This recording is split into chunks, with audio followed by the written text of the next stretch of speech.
성현들은 우리의 인생을 여러 가지 것으로 정의하는 가운데에 괴로움의 바다를 항해해 나가는 일업 편지와 같다라고 이야기합니다. 따라서 우리의 인생의 여정 속에는 큰 풍랑, 작은 풍랑이 날마다 일어남을 경험하게 되는데요.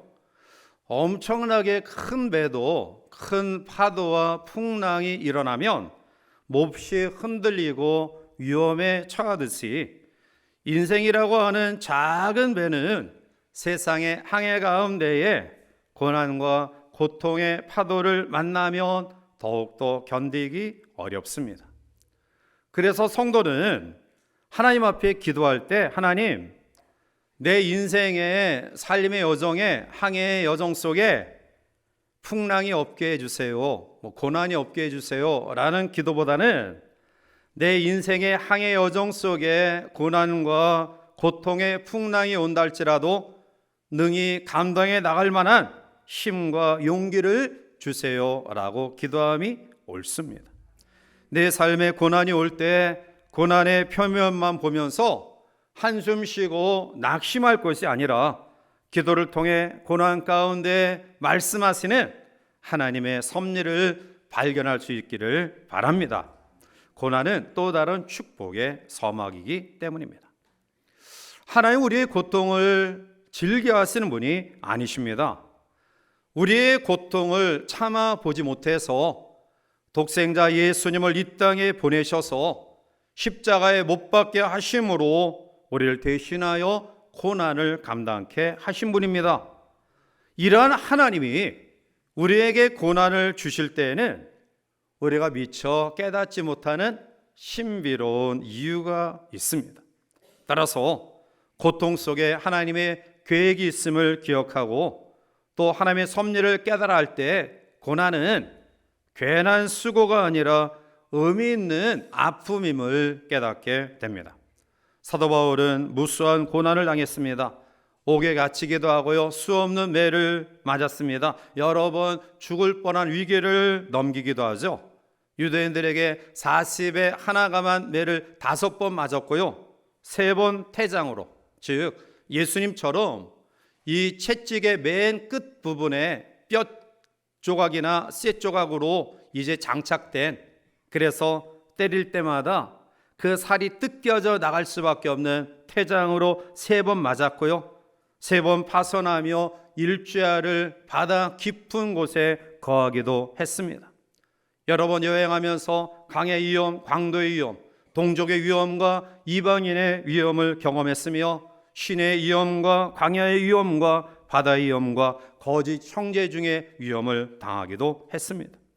또 수고하며 애쓰며 여러 번 자지 못하고 줄이며 목마르고 여러 번 굶고 춥고 헐벗은 그러한 고난을 경험했습니다. 왜 이런 고난이 위대한 사도 바울에게 임했을까요? 심지어 그는 육신의 질병으로 인하여 자기의 육체의 가시를 하나님께 제거해 달라고 3번 간절하게 기도하였지만 하나님은 그의 육체의 가시를 제거하지 아니하시고 연약한 육신의 질병을 가지고 끝까지 삶을 살아가도록 하셨습니다. 왜 위대한 사도 바울에게 하나님은 말할 수 없는 고통과 고난을 그에게 주셨을까요? 그는 하나님 앞에 그 고난 가시의 의미를 깨닫고 이렇게 고백합니다. 고린도서 12장 9절에 나에게 이르시기를 내 은혜가 네게 족하도다 이는 내 능력이 약한 데서 온전하여 짐이라 하신지라. 그러므로 도리어 크게 기뻐함으로 나의 여러 약한 것들에 대하여 자랑하리니 이는 그리스도의 능력이 내게 머물게 하려 함이라. 아멘. 바울은 질병으로 고난으로 연약해지면 연약해질수록 그 안에 계시는 그리스도가 더욱 드러남을 깨닫게 됩니다.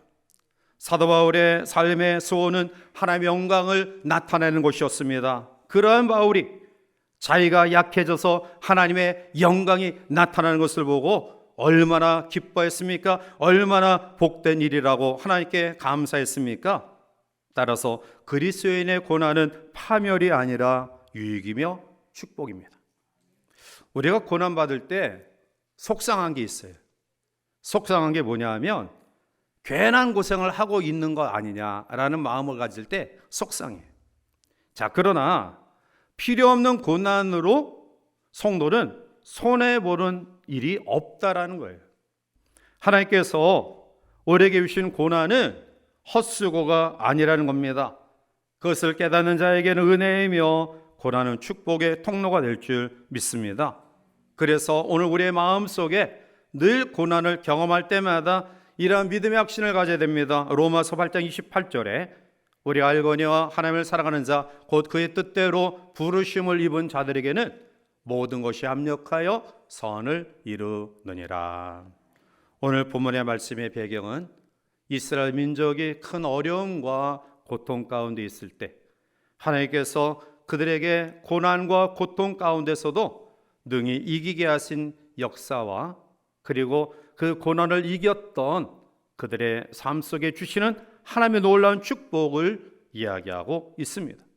이제 오늘 우리는 본문의 말씀을 묵상하면서 민족적인 고난과 또한 개인적인 고난의 삶의 현장 가운데 놓여진 우리 모두가 어떻게 그들이 이 고난을 극복해 나갔으며 하나님이 함께 하실 때 어떠한 은혜가 그들에게 임했는가를 말씀을 통해 묵상하면서 이 민족과 우리의 삶의 현장 속에 주어지는 고난을 믿음으로 능히 이겨나가며 하나님의 놀라운 은혜와 축복을 경험하는 복된 우리 모두가 되시기를 주님의 이름으로 간절히 축원해 드립니다.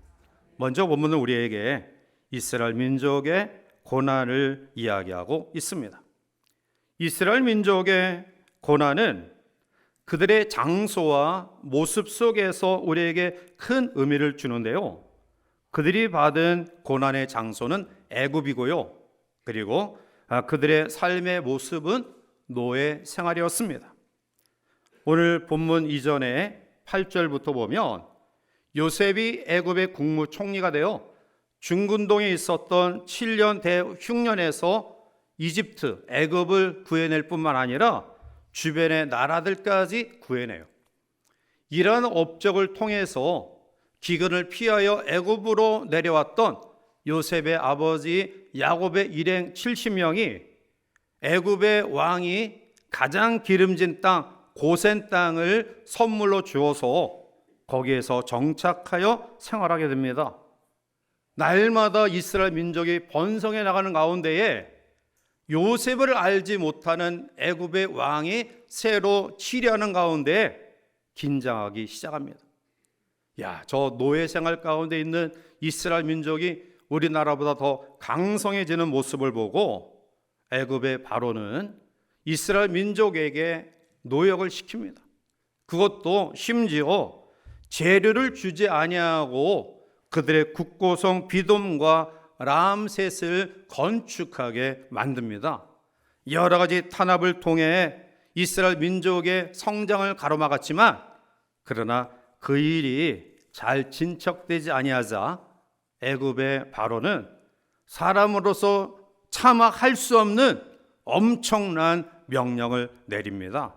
오늘 15절과 16절에 보면 애굽 왕이 히브리 산파 십부라라는 사람과 부하라는 사람에게 말하여 이르되 너희는 히브리 여인을 위하여 해산을 놓을 때에 그 자리를 살펴서 아들이거든 그를 죽이고 딸이거든 살려두라 라고 명령해요. 엄청난 고역을 통해 이스라엘 민족의 번성을 가로막으려 했지만 그 뜻이 이루어지지 않자 애굽의 바로는 이스라엘 민족의 혈통을 완전히 끊어버리고자 아이를 낳을 때 아들이면 다 죽여라, 여자만 살려두라 라고 명령해요.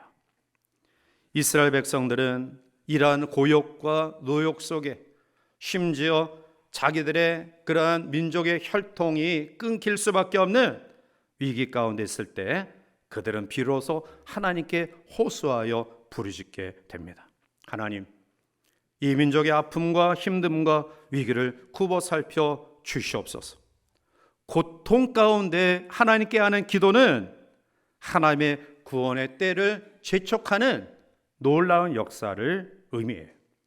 하나님은 시공간을 초월하신 분입니다. 그런데 시간 속에 있는 우리가 우리의 삶의 처지를 하나님께 아뢰이며 간구하고 기도할 때 하나님은 시간 속에 임재하셔서 우리를 구원해 주시는 줄 믿습니다. 이제 하나님께서 이스라엘 민족의 백성의 고통과 아픔을 외면하지 아니하시고 그 기도의 응답의 은혜를 허락하시는 사건들이 본문 이후에 나타나고 있는데요. 자, 이러한 위기 가운데서 고난을 극복했던 연약한 여인들의 행적이 본문에 나타나고 있습니다. 세상의 왕이 역사의 무대 전면에 서서 모든 것들을 이끌어가는 것처럼 보이지만, 그러나 인간의 역사는 사람의 힘으로 되어지는 것이 아니라 배후의 주권자이신 하나님께서 모든 나라의 역사를 지배하시고 우리의 생사화복을 주관하시는 분이십니다. 이스라엘 민족이 혈통이 끊어질 수밖에 없는 큰 위기 가운데 있을 때 그 당시 히브리 산파 가운데에 십브라와 부하라는 여인이 있었습니다. 하나님의 대적자인 바로의 흉측한 그러한 명령 앞에 오늘 히브리 산파 십브라와 부하는 자기들의 생명의 위협을 무릅쓰고 상황 속에서 타협하지 아니하고 고난을 선택합니다. 하나님의 주권적인 역사를 믿고 나갑니다. 하나님을 두려워하는 마음으로 애굽의 바로의 왕의 말을 거역해요. 오늘 본문에 이 십브라와 부하라는 사람을 히브리 산파 십브라와 부하라고 이렇게 표현한 거 보면 그 당시에 산파들이 얼마나 많이 있었을까요? 그런데 이 두 사람의 이름을 명명한 그런 것을 보면 아마 그들은 이 산파들 가운데에 어떠한 명예와 약간의 권세를 가진 그런 지위 있는 여인들인 것 같아요. 자, 그러나 일정한 지위를 십브라와 부하라는 산파가 가지고 있다 할지라도 그는 여전히 애굽의 왕의 명령을 받아야 되는 그러한 휘하에 있었던 그러한 종에 불과해요. 더욱이 여성의 몸을 가지고 있었던 사람들이에요. 왕의 불효령 같은 명령을 거부하기에는 사실은 많은 위험의 요소가 있었던 사람들입니다. 그런데 이들이 왜 목숨을 내놓고 왕의 명령을 거역하였을까요? 오늘 17절에 그러나 산파들이 하나님을 두려워하여 애굽 왕의 명령을 어기고 남자 아기들을 살린지라. 아멘. 오늘 남아 그러한 멸절 정책을 썼던 바로보다 오늘 이 여인들은 하나님을 두려워하였다라고 이야기해요. 그래서 살려줘요. 왕이 나중에 이러한 사실을 알게 됩니다. 그리고 그들을 이제 불러서 분노하여 야단칩니다. 그때 이 여인들이 어떻게 대답했는가요? 19절에 보면 산파가 바로에게 대답하되 히브리 여인은 애굽 여인과 같지 아니하고 건장하여 산파가 그들에게 이르기 전에 해산하였더이다 하매 라고 이야기해요. 쉽게 이야기하면 히브리 민족의 여인들은 건강해서 해산날 전에 그냥 쑥쑥 아이들을 낳기 때문에 해산일을 예정하고 갔을 때는 이미 다 나아버린 후입니다. 이러한 이야기예요. 여러분, 이러한 변명이 이해가 돼요? 이러한 이유를 대는 여인들의 말에 불호령을 내렸던 애굽의 바로가 그게 설득을 당할 만한 그런 이야기입니까? 그런데 여러분, 본문에 보면 바로가 설득을 당해요. 사랑하는 성도 여러분, 우리가 여러 가지 위기와 고난을 경험할 때 믿음의 모습들로 무장하고 나가면 하나님께서 환경을 바꿔주실 줄 믿습니다. 대적하는 사람들의 마음을 하나님께서 바꿔주셔요. 우리가 생각할 수 없는 그런 받아들일 수 없는 그런 이야기들도 받아들이게끔 하나님이 역사하실 줄 믿습니다. 바로가 설득을 당해요. 아, 그렇지. 히브리 여인들은 건장하기 때문에 산파들이 이야기한 대로 아마 그렇게 되었지 라고 인정을 해요. 사랑하는 성도 여러분, 오늘 우리의 주어진 삶을 조금 후에 뒤돌아보면 고난과 위기의 갈등 속에 눈앞에 보여지는 현상 속에 우리가 타협하면 사람들에게, 세상 사람들에게 야, 참 합리적인 생각을 가지고 있어, 그들에게 인정받을 것 같죠. 또한 이러한 모습을 가질 때 우리가 그 위기를 잘 극복하고 또 좀 더 나은 삶을 살 수 있을 것 같이 보이죠. 그러나 믿음은 타협하지 아니할 때 하나님의 강력한 도움을 경험할 수 있어요. 이것이 진정한 승리입니다. 히브리 3파 십부라와 부하는 하나님을 두려워하는 마음으로 하나님께서 주어진 히브리 민족의 말살 정책에 순응하지 않아요. 자, 이러한 믿음의 결단을 했던 여인과 이스라엘 민족의 장래와 미래가 어떻게 되었을까요? 고난 가운데 체험한 하나님의 은혜가 본문의 결론적인 말씀으로 나타나고 있어요. 본문 20절과 21절에 보면 하나님이 그 산파들에게 은혜를 베푸시니 그 백성은 번성하고 매우 강해지니라. 그 산파들은 하나님을 경외하였으므로 하나님이 그들의 집안을 흥황하게 하신지라. 아멘. 여러분, 눈앞에 보이는 현상의 표면에 우리의 초점을 고정시키면 이 불안정한 이 세상의 환경이 우리를 지배해요. 우리는 이 환경의 희생자가 돼요. 그러나 보이지 아니하는 영원한 하나님의 나라에 우리의 시선을 집중하면 비록 외적으로 없어질 것들에 우리가 휩싸이는 아픔과 힘듦과 위협이 있다 할지라도 우리는 진정한 평안과 기쁨을 경험하게 되는 것입니다. 십부라와 부하, 그들은 불호령 같은 애굽의 바로의 명령에 순종하지 아니하고 여호와 하나님을 경외하는 믿음으로 히브리 남자들을 살려내요. 여러분, 출애굽기란 이스라엘 민족이 애굽에서 자유를 경험하는, 이것은 예수 그리스도의 사역을 예표하는 성경에서 구원의 사건에 가장 중심되는 사건을 기록한 책이 출애굽기예요.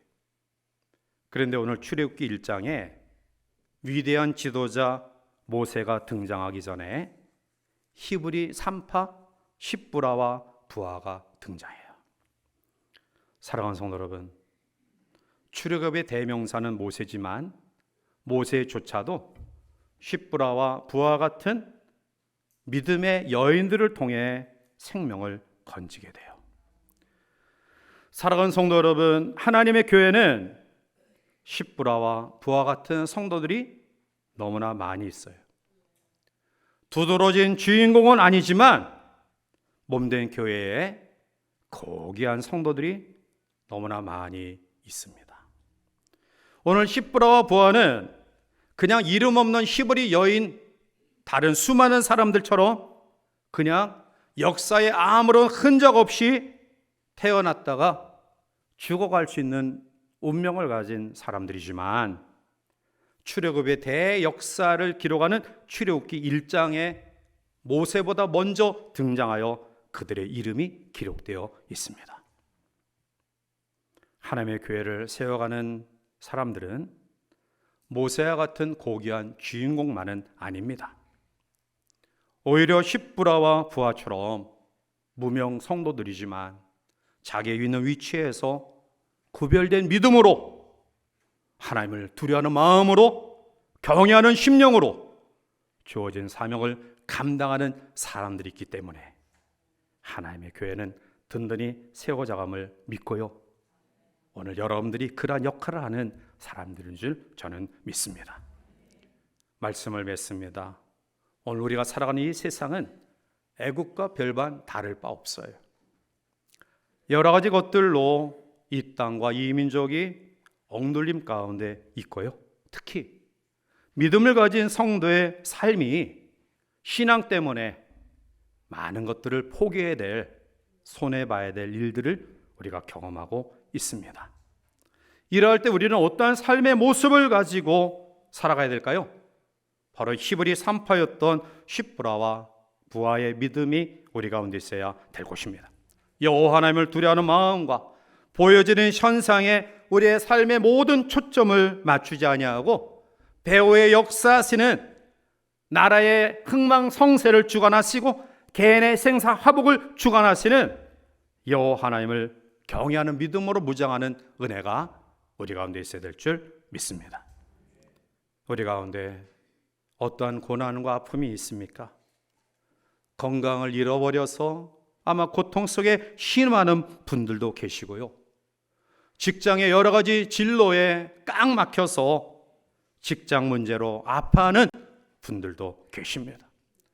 경제의 어려움 속에 사실은 많은 아픔을 경험하고 있는 분들도 계셔요. 마음대로 되어지지 아니하는 자녀들의 문제 때문에 마음 아파하며 눈물을 흘리는 성도들도 계십니다. 우리의 삶의 연장 속에 예기치 못한 아픔과 믿음이 우리 가운데 놓여져 있습니다. 그러나 여러분, 하나님은 우리의 고난과 함께 하시는 분임을 믿으시기 바랍니다. 우리의 고난을 외면하지 아니하시고요, 우리와 함께 하셔서 우리가 그 고난을 이겨나갈 수 있도록 도우시는 하나님이심을 믿으시기 바랍니다. 오늘 십브라와 부하처럼 민족적인 위기와 개인적인 위기 속에서도 여호와 하나님을 경외하는 믿음으로 무장하여 그들의 가정이 흥황하고 민족이 번성하는 놀라운 축복의 은혜를 경험했던 것처럼 오늘 이 시간 저와 여러분들이 십브라와 부하 같은 믿음의 사람들이 되어서 이 민족을 위기 가운데서 다시 한번 구출해내고 하나님의 도우심 속에 아파하고 힘들어하는 우리의 삶의 문제들을 극복하고 흥황하며 번성하며 하나님의 아름다운 역사를 이어가는 신실한 믿음의 삶으로 이 한 주간도 당당히 살아가는 우리 모두가 되시기를 주님의 이름으로 간절히 축원해 드립니다. 기도하시겠습니다. 사랑이 많으신 하나님, 이스라엘 민족이 노예 생활의 고역과 심지어는 민족 말살 정책을 획책했던 바로의 서슬퍼런 칼날 앞에 큰 위기를 경험했지만 십브라와 부하 같은 믿음의 여인들의 아름다운 신앙은 민족을 구출해내었고 그 개인의 가정을 흥황케 하는 놀라운 역사를 이루게 됩니다. 믿음을 가진 성도의 삶에 주어지는 고난, 우리는 그 고난 속에 더욱더 하나님을 의지하는 믿음으로 세워지기를 원합니다. 주여, 사랑하는 성도의 아픔과 힘듦을 외면치 마시고 우리의 삶 속에 개입하여 주시옵소서. 민족의 아픔과 힘듦을 간구하는 이 민족의 간구에 응답하여 주셔서 내 나라의 조국 대한민국이 위기를 잘 극복해 나갈 수 있도록 역사하여 주시옵소서. 이 한 주간도 우리 모든 성도들의 삶의 현장 속에 함께 하시는 주님을 뜨겁게 찬양하며 기뻐하며 감사하는 승리의 한 주간에 대해 역사하여 주셨기를 바라옵고 예수님의 이름으로 기도하옵나이다. 아멘.